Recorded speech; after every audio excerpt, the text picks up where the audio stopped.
at the beginning of the relationship, both of you will agree it's like, hey, it's okay, not a problem. You get into that relationship and it's serious now, you're married. And so, what happens when it comes to determining whose debt to tackle first? Should you work Yes. together or how does that dynamic play out? Yeah, and again, this probably depends on if you decide to get married or you're dating. It probably depends on what stage you're at. But I would actually, instead of worrying about it, okay, there's a few things, factors. First of all, you have to decide, are you going to keep your money separate or combine it? And for me and my partner, we decided to keep our money separate. It works perfect for us, yeah.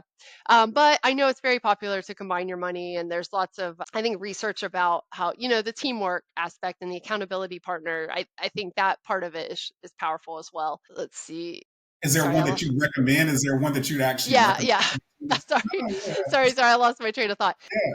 Yeah, so actually, instead of worrying about like, especially if you combine your money, instead of worrying about whose is going first, I would actually go back to the snowball and the avalanche. Decide together what strategy you're going to pursue, and then based on that, then you've got to list your debts. Again, it doesn't really depend or matter whose it is, Yeah. assuming that you're in a committed relationship.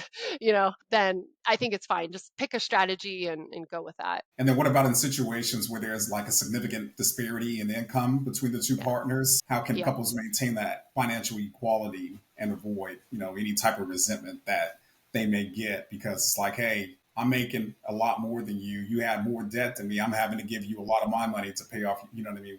Yeah, agreed. Again, this comes down to whether you combine your money or keep it separate. One thing that I've been taught, and this is only for common bills, not necessarily for debt, but for common bills like household items, things like that.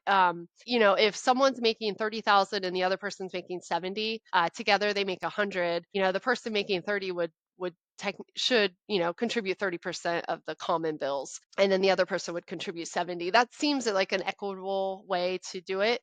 Now, if you're married and you combine your finances, that's totally different. You're one team at that point, and